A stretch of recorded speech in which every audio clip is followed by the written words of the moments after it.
Hello everyone.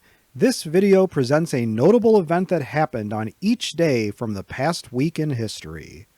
On March 3rd, 2005, the other country down under became the first modern nation with an all-female leadership cadre when New Zealand elected Margaret Wilson as Speaker of the New Zealand House of Representatives.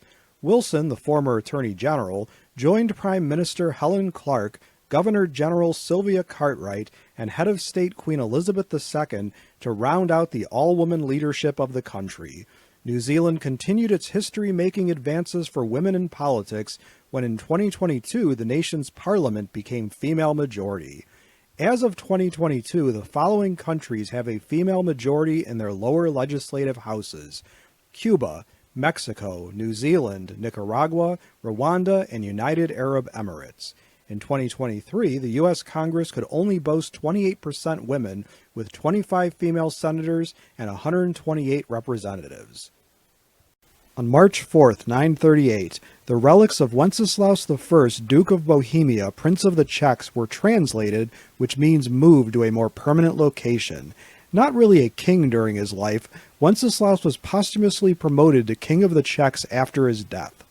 Wenceslaus was born in Prague, Bohemia in 907 and became duke in 921. In 935 he was assassinated by his own brother, the aptly named Boleslaus the Cruel. Almost immediately upon his murder, Wenceslaus became venerated as a martyr and a saint, a legend for Bohemians and Czechs to admire throughout the centuries. In his memory, the song St. Wenceslaus Chorale was composed, as was the carol for St. Stephen's Day, Good King Wenceslas. As a question for my students and subscribers, who is your favorite saint? Please let us know in the comments section below this video. On March 5th, 2023, Americans celebrate yet another of those strange national days that you may not be aware of, this time honoring that fabled alcoholic beverage absinthe, known as the Green Fairy. Created by French Dr. Pierre Ordinaire in the late 18th century and made with wormwood, anise, fennel, other herbs, and of course plenty of alcohol, the libation was first intended as a medicinal elixir. Containing a trace amount of a chemical called thujone, absinthe was reputed to be hallucinogenic and was banned in the U.S. and most of Europe by 1915. Not technically a liqueur, as it does not contain sugar, the drink is actually classed as a spirit, though drinkers often add sugar themselves.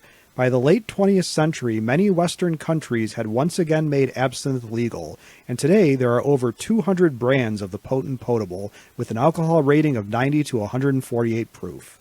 On March 6, 1943, the Battle of Fardi-Cambos was fought between the Greek resistance and the invading Italian army. The resistance won the battle, with nearly an entire Italian battalion surrendering. In the past we have talked about odd-named wars and battles, but despite the funny-sounding names, these conflicts are not funny. The Greeks suffered 4 dead with another 13 wounded, and the Italians lost 565 captured, 96 dead, and 79 wounded. Italy was on a path of conquest, and part of their plan was to seize Greece, which they invaded in 1940. Failing to subdue the Greek population, their German and Bulgarian allies joined the occupation of Greece in 1941. The Axis occupation of Greece lasted until the Axis abandoned Greece in 1944. Greece was looted of food and resources during the occupation, suffered many casualties among partisan fighters, and endured atrocities.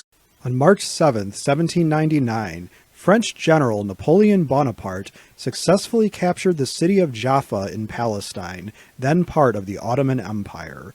Although considered one of the all-time military geniuses, Bonaparte blundered when he allowed his men to massacre more than 2,000 Albanians that had surrendered. Napoleon then encouraged civilians to leave the city in the hope that these refugees would spread the word of French terror and cause other cities in the area to surrender without a fight. He was wrong.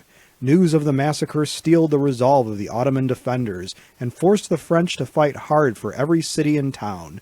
Napoleon further failed by allowing French hygiene to lapse, resulting in a plague that affected the civilian populace as well as the French. Facing losses in Syria and racked by illness, the French evacuated the Levant and left it to the Ottomans and their British allies. On March 8, 1889, the anniversary date of the Battle of Hampton Roads, the clash of ironclad warships USS Monitor and CSS Virginia, the inventor of the Monitor died. John Ericsson, born in Sweden as Johan Ericsson, showed early brilliance in surveying and engineering and moved to England in 1826, where he invented ways to improve steam engines. Ericsson is best known for inventing America's first screw propeller-driven ship system and, of course, the USS Monitor, a revolutionary ironclad that boasted the first rotating gun turret, a design that has lasted through the years since.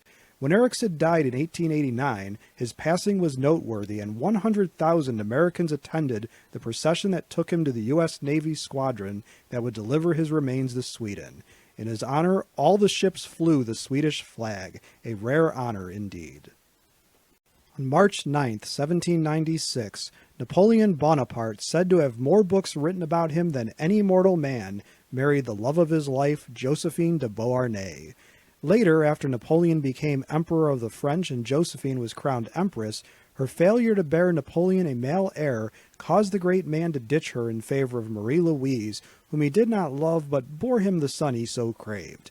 Other marriages of major celebrities that did not last include that of Prince Charles, now King Charles III of the UK, and Lady Diana Spencer.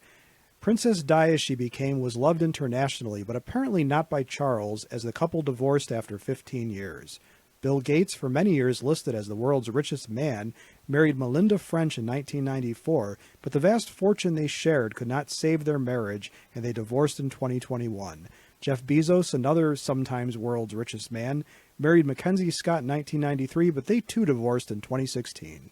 As a question for my students and subscribers, which event from this past week in history would you most like to learn more about?